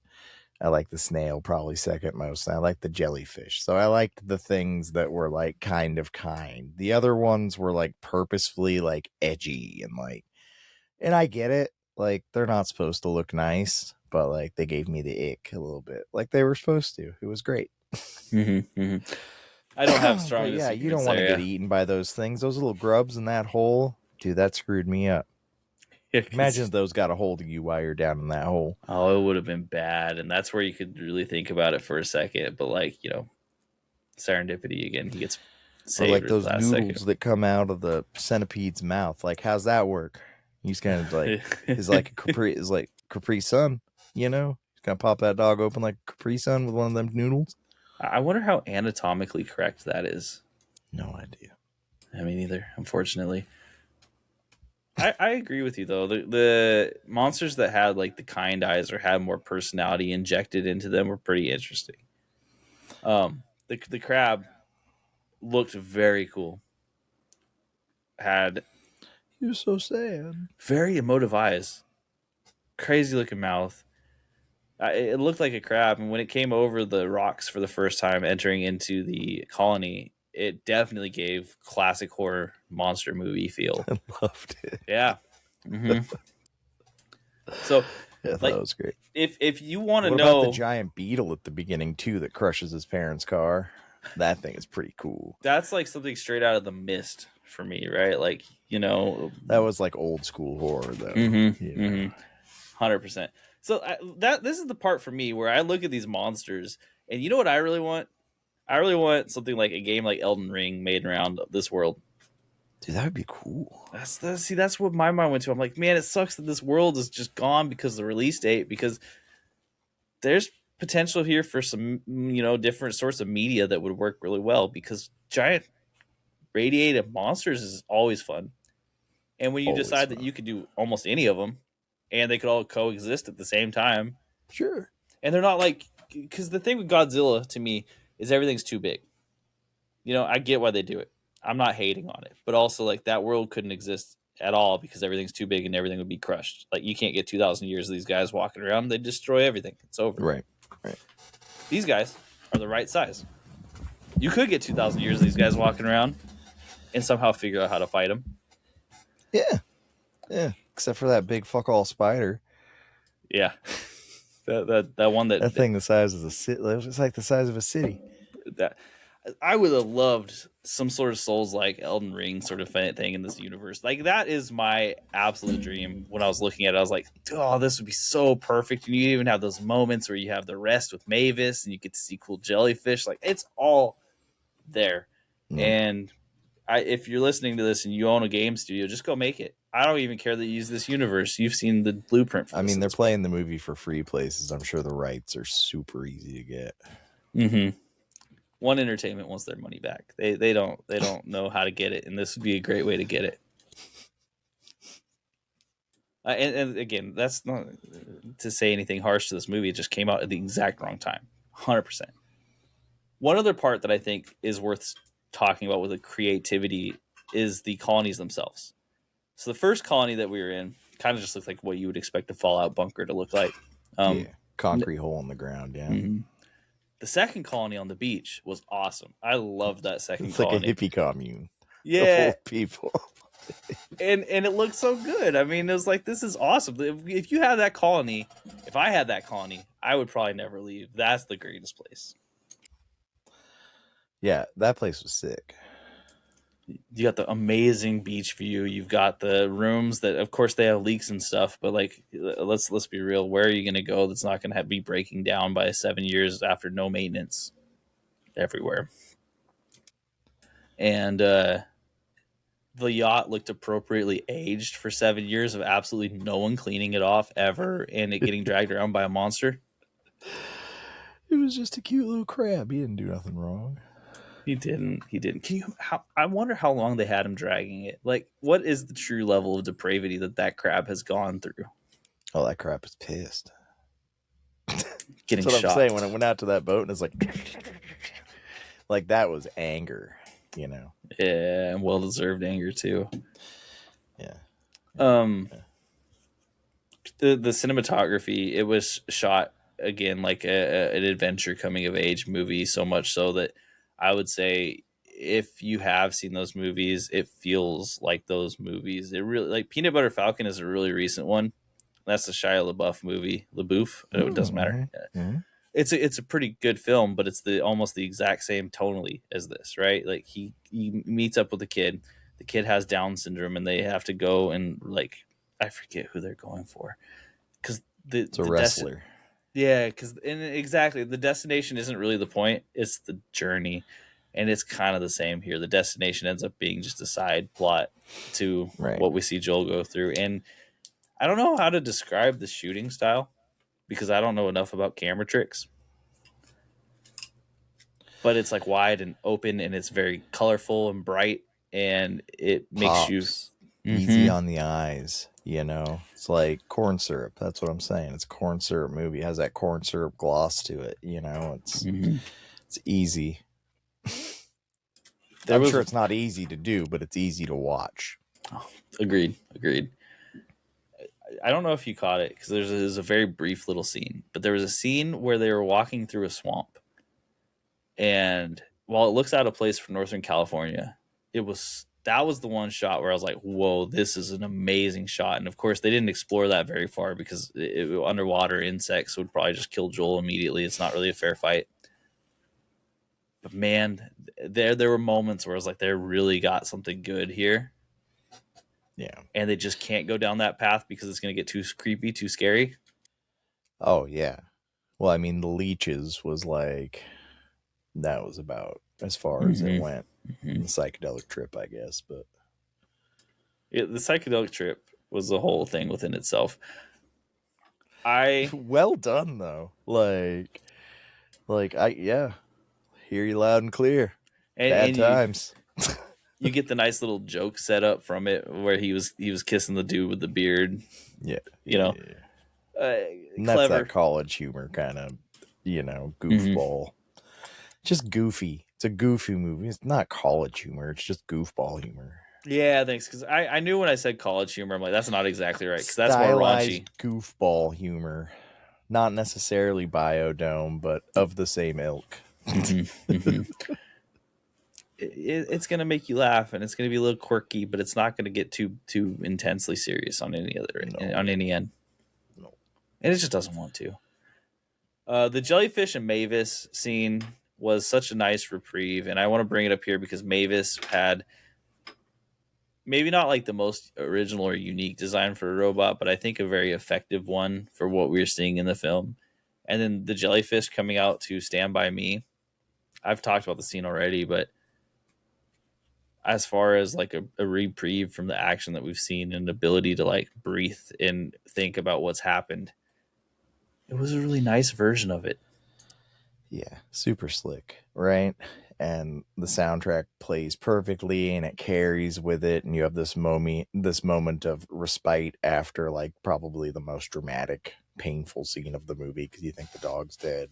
And they did it. It's just such a good job, you know. And she's like, they're harmless, you know, and so he can actually relax and rest. And yeah, it was probably one of the best parts of the movie for me, honestly. And definitely like the color palette and how the lights were hitting the ground and the effects that they used. It looked great, you know, like you could watch the light like kind of off the ground, like there was reflection. And computers are pretty good now, man, I'll tell you what. Yeah, no joke, right? That's real. This stuff looked good. Yeah. I'm really trying to think of any like crazy shots that were awesome. The giant spider in the valley was pretty awesome. Because of the expectations. Picking this movie for us to tear apart is that I need to be careful about picking movies that are too much like this because there's really nothing to talk about as far as like depth.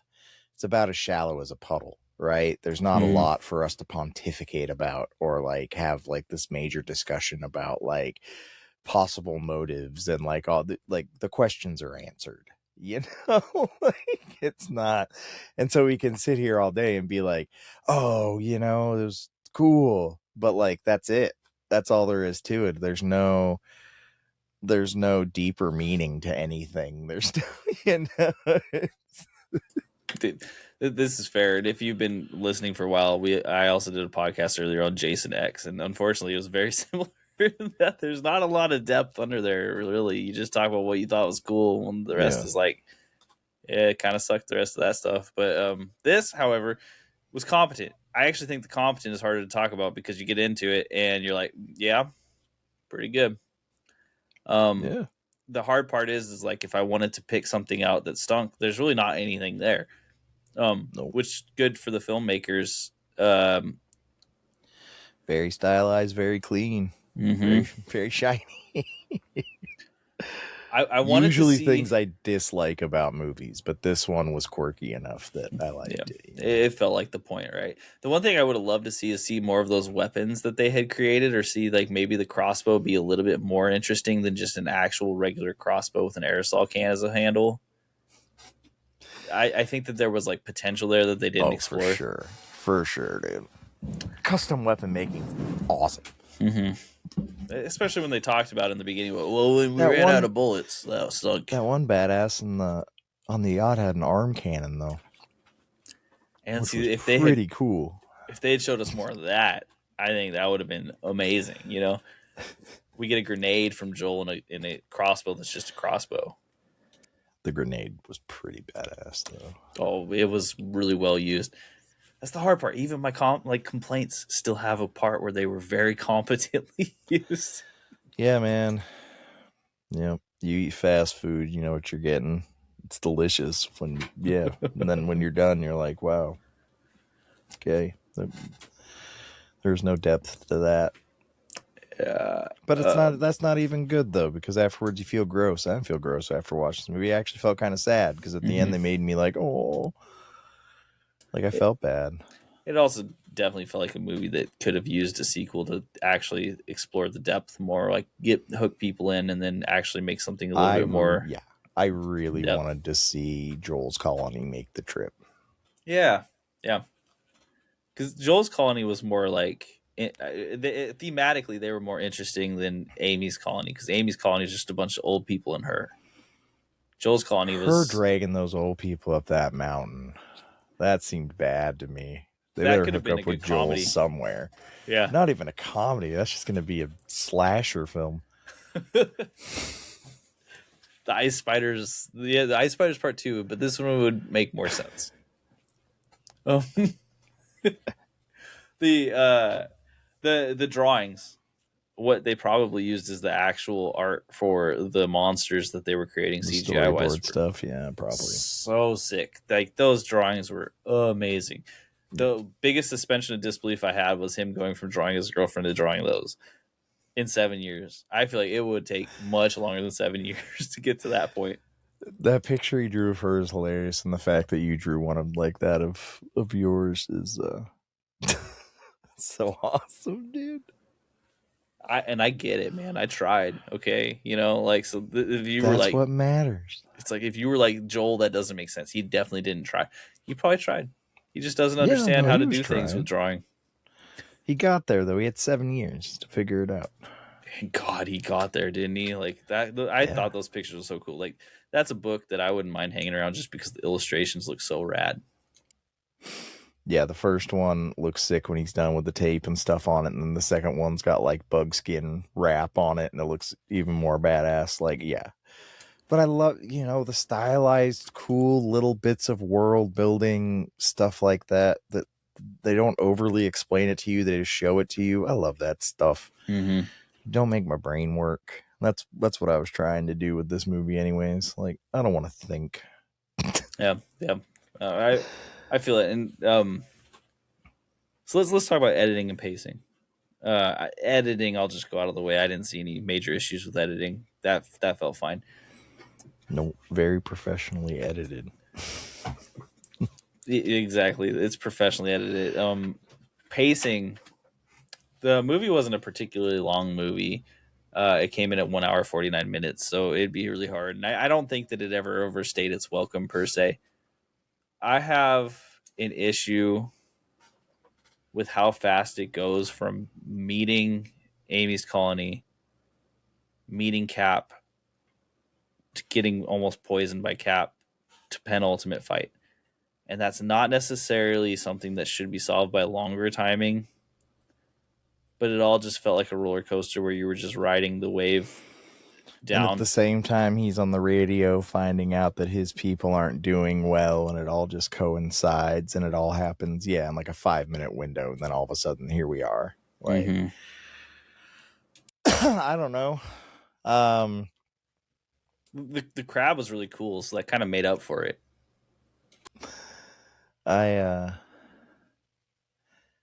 guess if any part of the movie made me feel kind of like secondhand embarrassment or awkward, it was the scenes when he first got there and how he was like, she really kind of didn't want him there, almost like she did, but she didn't, not in the way that he wanted to be there. And then how the captain was acting and stuff, you could tell shit was off, and like that was uncomfortable. So for me, I'm glad they just kind of ripped through that and got to the fun stuff, because I didn't want to live in that world of knowing that some, I don't know, waiting for something bad to happen, I guess. I do agree with that in theory. Like the hard relationship part between the two of them, I think that would have been like kind of nasty to sit in for too long, because that's a bad feeling, and we don't want bad feelings here. I felt bad. The Cap stuff, I wish that it had been kind of like, we get to see that he doesn't trust the fact that someone's coming to rescue him immediately. But right. I wish that it had been explored maybe just a little bit more before immediately. He's poisonous, he's bad, he's evil, he's got a giant crab. I do love how over the top bad they are, though. And of course, we finally get the payoff for the stealing food bit they've been doing. They've been stealing food. Yeah. It's like a Seven Samurai situation, except for this is just one giant monster. Yeah, that would be I wanted that part where I felt uncomfortable to go a little faster, and you're saying it went too fast, so it must have been in the ballpark.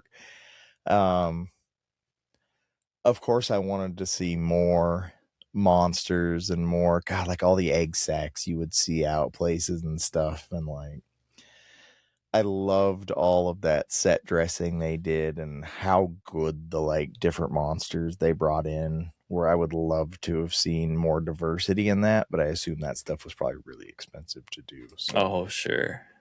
Yeah. But the money they spent was well spent with that stuff. So, I wish the scenes they kept the crab on the screen for quite a while. Mm-hmm. So we got a lot of the crab. We got not as much of the slug as I would have liked, probably. But yeah, everything else was just so short and not a lot of looking at it. So I wish that they would have extended those times and just kind of left out the human element a little more. That's exactly kind of what I think is like. I don't even like hate that they rushed through the awkward part, because I agree that wouldn't have felt good, but almost like just leave out the Cap and the yacht and all that, and just have like like Amy and him don't really get the relationship exactly right, but it's monsters that are attacking, and he can still find a way to win it by aiding the monsters instead of hurting them. But I did like the redemption Crab arc though, and the Crab was actually a good guy because he did look like a good guy. I think crabs are cute. no, I agree 100%. And they did such a good job with those eyes. It's really hard to say anything else. He's my buddy. He's a homie. Yeah, 100%. I just, man, the whole Cap thing feels so unearned. It was just so quick. Like Cap himself as the main villain, human villain, was just too fast. Like at the beginning, I said this one of those movies is just gonna strap you in and you take the ride, and sometimes when you're on a small world, after all, you look over like you're like, dude, that doesn't belong, but it's over so quick that yeah. Then you're not wrong about that. That's exactly right. It felt there was a lot of shoehorning there, but it did introduce Krabby, so I'm a big Krabby fan. And you definitely got that feeling that, like, for me, I didn't necessarily get the feeling that Cap was immediately evil, but I got the feeling that he was immediately a rival of Joel's as far as trying to get with Amy. I just thought he was a douche. This guy's a jerk. He was like the rich kid, like he brews his own beer, all this stuff. I don't know. You just knew it wasn't good when people show up to tell you that they're going to save you, and their idea of saving you is putting you on a yacht. So you're going to put all these old people and all these people on a yacht with no food. It's like you're going anywhere. I don't know. It just all sounded like a bad idea to me. Mm-hmm. Mm-hmm. Yeah, no, 100%.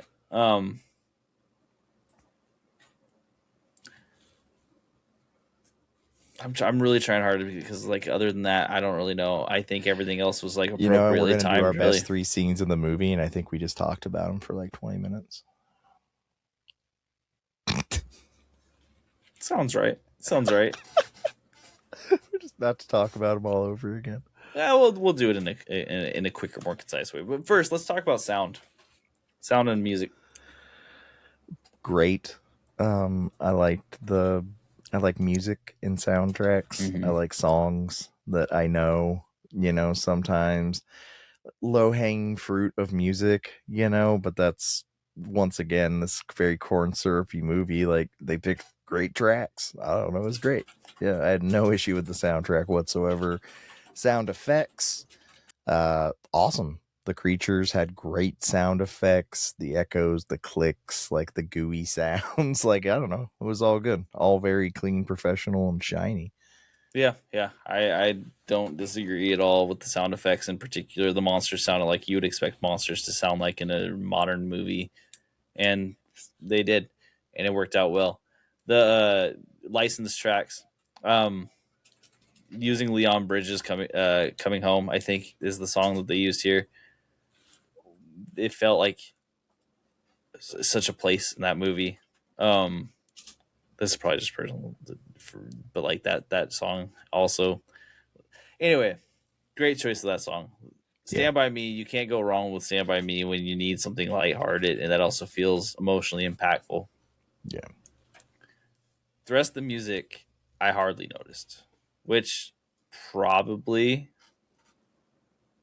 is a compliment. Really, it just aided to the feelings of the movie, and it wasn't like out of place or so strong that it overtook any particular scenes. They used a lot of drum for like racy music for a lot of the bug encounters and stuff, thumping sounds and things like that I thought were well done. The noises, like when the centipede's going to get up and it's like the whole earth's like, it's almost like you're sitting on a speaker, and that's what the sound and the music's doing, is that kind of vibration. Like, I thought that was pretty well done. The license stuff, whatever, awesome, great picks. they were great. And I enjoyed the 2 songs. I clearly remember were awesome. And whatever music was the song playing at the end when they're all listening to him talk was pretty good. And like that part actually made me tear up a little bit because I'm old and jaded. And I was like, oh. Well, I had an interesting thought about this, right? Because my when I watch movies like this with my kids, it's always like 50-50 on whether or not they get scared. And it almost doesn't matter what's being shown on the screen at this point, I don't think. It's all about the music and the amount of light that they're showing. And the kids never got scared during this movie, not once. So I think they did a really good job at keeping the music airy and light, even when they needed to create the tension through the sound effects. Yeah. You still got this feeling that like Joel's going to come out of this okay. This is a serious fight, but also like only kind of serious because Joel's got it. Don't you worry. Don't you worry. Obviously, they're not going to kill Joel. God, can you imagine? There'd be a whole different movie. Just like 8 minutes long. He starts walking down the road. He's just instantly taken out. That's the end. I mean, like if they had started off the movie that way with a different character going like, I'm going to go travel and meet up with someone, then I think the tension could have ratcheted up, but I don't know that tension is what you want in this flick. Like, I feel like that would be a different feeling. I wanted a low stress movie. Mm-hmm. We didn't want like some terrible version of War of the Worlds. We wanted what we got. Mm-hmm. Mm-hmm. But yeah, soundtrack was great. Mm-hmm. I have no complaints about it whatsoever. Once again, hard to pick a movie like this apart because I'm sure that there was some very highly paid people that put this soundtrack together and knew exactly what they were doing. Very clean, no mess whatsoever. Maybe that's why we kind of like watching the more indie, weird movies because there's stuff for us to latch on to. Because this is like trying to grab onto the side of a boat. It's just slick. There's nothing there. Like, it's not that it can't connect with you emotionally or like grab you in some way, but like, it literally made me cry at the end. I was like, oh, I love it. They're all going to be okay. And then like, as you're like feeling like kind of like, oh, about it, then they show Minnow and they're standing up, snow spider, and they give you a little chuckle at the end. Great. It's like the last drink of your soda when you got done with your Happy Meal. That's how it ends. It's like, great. Like, this is perfect. I'll eat it again. Yeah, it's not exactly like the Marvel Studio formula, right? Because that's a little different, but it's close enough that it feels like it's got a template on top of it that says do these things, hit these marks, get this feeling, good to go. Let's do that. Okay, so we'll move on to the scenes you've heard us talk about already. Your 3 favorite scenes of the film.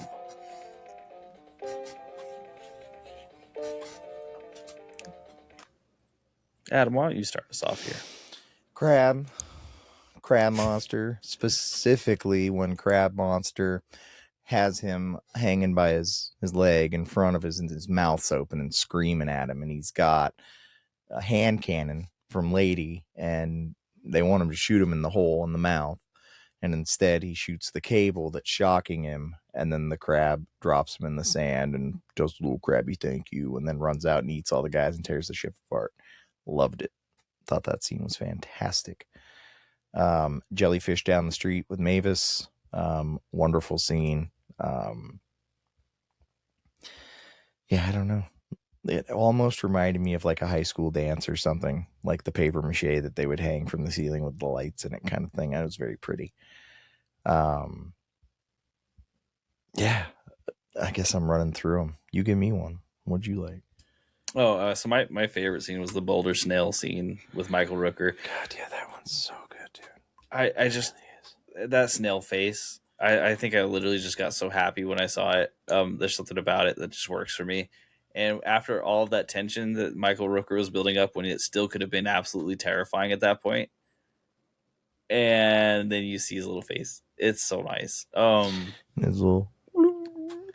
And then they say thank you to it and wave, and as someone with a kid, probably a little bit younger than that one, that just felt so organic in that particular point. So it was a great scene. Your kids are probably, that's the kind of stuff kids will remember.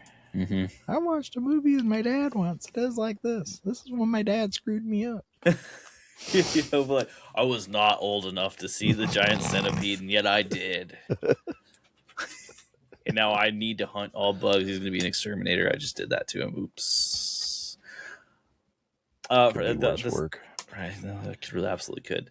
The scene where Joel kills the centipede with the arrow. We talked about this. I think it was like an intense scene, and if you've seen, unfortunately, this is like the scenes in movies I choose are the intense scenes. But also, I think it was like a good representation of Joel learning his confidence can also then well, that was his absolute make or break point, right? Mm-hmm, like if you couldn't do it then, you're never going to be able to, This wasn't for him, this was for the dog. He had to protect something dogs else. Yelping like that and getting surrounded by that big terrible thing, I felt so bad. I wanted to kill everything. I'd have went nuts. And he does it, so you get this whole like wow, we've actually accomplished this thing that we were setting out and said we couldn't do, and we were just hoping to avoid. We couldn't avoid it the whole way through, and here we are, and you got through it, and not only did you get through it, but you did great. Yep. So excellent. And it was also like the release of all of the skill building we had seen from Clyde and Minnow at that point, because it happened pretty quick afterwards. So you just get this like payoff and like closing the ties. He had to do the needle through water, right, and calm himself down because he was too emotional. Which again, I get it. I'd have been emotional too, little puppy dog, and that thing looked frightening. And I'll give my last, then I'll let you go, because my last is the one you've already talked about. I also really love the jellyfish when Mavis was playing Stand By Me. Again, Dino, my son, he was sitting next to me, and he asked me if the jellyfish were the ones singing. And I was like, no, they're not. But it was a really cute thought. And then he was just dancing along to it. And it was just such a nice scene, especially because you had kind of the emotional release of him finding out that maybe Amy doesn't want him there, but it's already way too late for him to turn back. So he's got to follow through with what he started, even if it feels silly. He's got the impartial observer hanging out, and he's able to get these emotions off of his chest that are deeper, that are harder, that are more awful to process. And you got it hits pretty hard when she's like, you're 9.8 miles away. It's like, fuck, it was like 80 miles to start with. And you're like, well, yeah, no turning back now. Right. And she's like, yeah, don't worry. Someone's going to rescue us. We're fine. You don't need to come here. You don't even need to be here. Like, cool, man. Yeah. All right. Like, this wasn't the point. I wasn't that I needed to be there. And you get that, him just like that hitting him right then, and him getting to talk to him about a robot who immediately shuts off forever. So yeah, stuff comes down. Reality hits him pretty hard, real fast, because he was running on hopium up until that point. I like the scene where they're looking out over the valley, and it just kind of like gives the scope, and you see the Chumwumbler, pushing down trees and chasing them, and you see that giant, massive spider silhouetted against the power line, the big ones out in the distance to give you scale. And like what the town looks like and how things are moving. And like, for me, it just really like, that was like the welcome to Jurassic Park moment for me. Like actually getting scale of what's happening, and the idea that certain of these things were like ungodly huge, and so there's like always a bigger fish kind of mentality, which they end up showing. But anyways, yeah, I like that scene a lot. I like that spider. I wanted to see that spider in action. It was probably awesome. Imagine if that spider didn't move like a big monster thing, if it just moved like a spider, but was that big. That'd still be absolutely awful. Like the creepiest thing in the world to see. Yeah, dude. Be the worst. Because you have to imagine, like, if you see that thing and it looks like it was gutted out, right? Yeah. What gutted it? I don't know. The Meg. Yeah, the Meg. I mean, I guess you could, because I was going to make a joke about it being on land, but we did see land sharks essentially, so maybe not a joke. It's always something bigger. Yeah, I mean, this is we talked about a lot of these monsters. I think there was opportunities for favorite scenes for almost any of the monsters, depending on what you love as far as insects or amphibians go, and if it was in this movie. Whimsical, wonderful monsters, brother. Exactly. Yeah. So you could have done anything. It's been so cool, especially in the art style they were using, right? Like just alone in the amphibian life, right? And he said like alligators and crocodiles. It was anything cold-blooded. So that's like fish and crustaceans and every insect ever, and like you never run out of cool shit. It's an awesome blank canvas to work with that they gave us here, and then they're taking it away because of release date, and that's the thing that gets me, is because you could. This is a pretty lighthearted adventure movie, but like it didn't have to be, and it doesn't have to be forever. You could do anything in this world with this background buildup, and it would work. Yeah, it would just work. Yeah, no explanation needed. Just rip it. But they won't. No. Cowards. They'll do another Marvel movie. Marvel's 17. Like, if you need to workshop it and change it, you can. That's the beauty of what you built here. Workshop it and change it and try it again. But I can guarantee you that this movie would have done better than it did. October 2020 is a date that should never be used on metrics for how a movie did money-wise. You have to throw that away. I mean, I guess you don't have to. I'm not the exec, but like, come on. They took a chance, and because they took a chance, the whole world got sick, and it was this movie's fault. I do think that it is probably really poor timing to release a movie about the apocalypse during what felt like it might have been the actual apocalypse at the time. We were all pretty worried, yeah. Yeah, so who wants to go watch a movie in theaters, or even just stream one that tells you that the world ended because of giant bugs? Turns out that thing we were fighting actually ended up destroying us. Not great. No, and I mean, I don't. This is going to be very Oregon specific. That's in defense of the movie. Exactly, and this will be very Oregon specific. Like, we had a wildfire going at the time that turned the sky red, and there was a giant pandemic going on. And if you ever wanted to feel like the end of the world, you just existed. You didn't have to watch a movie for that. You just looked outside and you're like, wow, this is really it, huh? Yeah. So, yeah, the last thing you need is an apocalypse movie. Even one that's so just gotten worse since then. So, for everybody out there, there's always you can always go deeper. This is true. So, speaking of going deeper, let's go shallower. Let's give our final reviews. Adam, how you feeling? You want to start this off? I'm going 7.7 out of 100, 77 degrees, chill, calm, easy.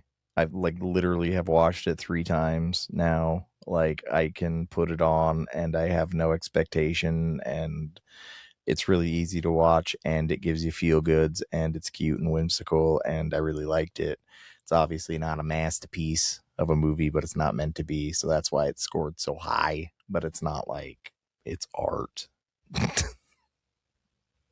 I think that you hit the nail on the head there. It's like, story is a 3, acting is a 4, cinematography, creativity is a 4, editing and pacing is a 3, music sound is a 3. So what you can hear from me is that's a 7 out of 10. That's a really good, respectable score. Nothing exactly blew me away about it. And if I wanted to give a synopsis of this film from an emotional standpoint, what I'd say is this, is that when me and my son were watching it, he had to go to sleep about 30 minutes before the movie ended. He wanted me to stop it and pause it so he could watch the movie when he woke back up. The next morning he woke up and I said, hey, do you want to watch this movie? And he said, yes. And then he didn't before school. And then I said, hey, so we can't watch it yet. And he also went, okay, no argument. And that's the analogy. You like it, but it's also okay if you don't have it. Yeah, sure. You know? So yeah, 100%. I was better for seeing it though. It put me in a good mood. It was a good time. It put me in a good mood. It made me happy. It made me feel emotions. Not a lot of movies do that necessarily. I cared. Yeah. And this was absolutely a good palate cleanser after the film we're going to be reviewing next, that you'll see next on the podcast. That is The Coffee Table. And we've talked about that film a couple times. Coffee Table is just a calm movie about furniture shopping. It's all right. There's nothing wrong with it. And look up the synopsis if you want to before watching that movie. If you're going off of this and you want the same vibe, I'll tell you this much: there's a reason I picked this movie, right? Yes, and we're doing this out of order in case you haven't caught it. We did the coffee table before this, and we needed a palate cleanser. This was the palate cleanser. So now, if you've had your palate cleanse, you can go watch the coffee table. Check it out next, because that is the movie you'll hear next from me and Adam reviewing it.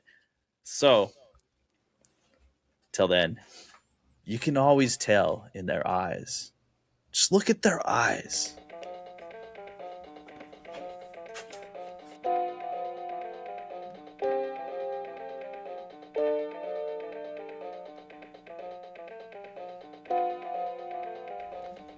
Have you ever heard